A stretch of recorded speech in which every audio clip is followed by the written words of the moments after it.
喺明朝嘅時候咧，就中國嘅海軍搬咗嚟澳門。1535年咧，叫做史柏提舉司。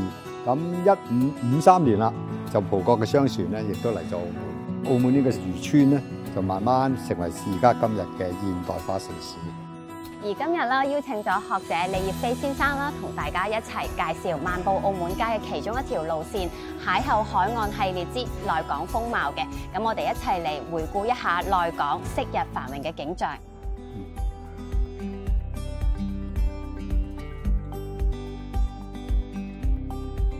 呢個內港嘅歷史咧，內容係好豐富嘅，包括呢個地方咧，原來係鴉片貿易嘅場所嘅。咁附近咧有呢個鴉片嘅第一個澳門嘅碼頭。呢個碼頭咧，亦都係東南亞裏面咧運輸鴉片啊喺呢度交易嘅地方。大家都知道呢個地方叫做柯邦迪前地，但係咧又有一個名稱喎，華人咧叫做咧司打口。你知唔知道點解叫司打口啊？其實咧就係鴉片運到嚟澳門之後咧，商人咧就交咗一個印花啦。咁澳葡政府咧會喺一個鴉片箱入邊咧就黐翻一張印花嘅。咁洋人咧又會將呢啲印花啦叫 stamp 啦。咁 stamp 咁嘅講法之後咧就會變成絲打啦。咁所以呢一帶咧我哋都俗稱係絲打口嘅。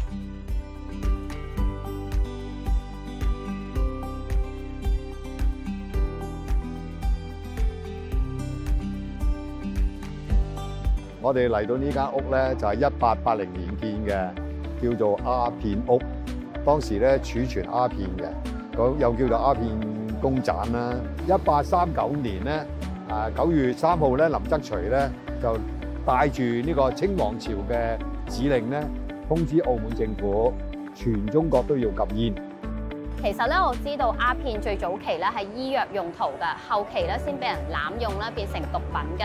而我身後面嘅建築物咧係由鴉片倉庫啦演變成而家嘅門診，其實咧都幾世事難料嘅。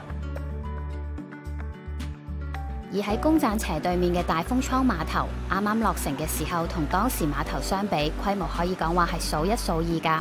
何賢先生亦都專門請著名嘅建築師負責設計。大樓採用中式嘅木框門窗，令西式嘅建築物帶有啲中式嘅傳統元素。雖然呢一帶已經冇當時咁熱鬧，但係佢簡樸同獨特嘅外觀，可以睇得出碼頭嘅老闆來頭絕對唔簡單㗎。以前啦，每當澳門有颱風嚟嘅時候，各地嘅船隻啦都會集中停泊喺內港一帶作為避風港嘅。咁而大家啦都會停泊喺唔同嘅船澳碼頭，作為物資嘅補給啦、船隻嘅維修。咁颱風走咗之後啦，每一隻船又翻自己原本嘅崗位，而內港一帶啦又回復翻原本嘅平靜啦。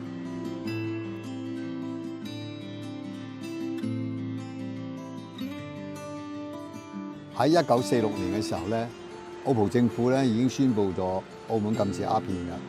一禁咗鴉片之後，整個經濟咧都產生好大嘅變化。澳葡政府咧就考慮到澳門嘅博彩業咧嘅發展咧，佢所以咧容許咗呢個船隻咧嚟到喺16號碼頭咧作為客運碼頭，咁咧接收好多嘅客人咧從呢個16號碼頭進出。搖身一變咧，16號碼頭就成為咗當時旅客進出入澳門嘅主要嘅入口地啦。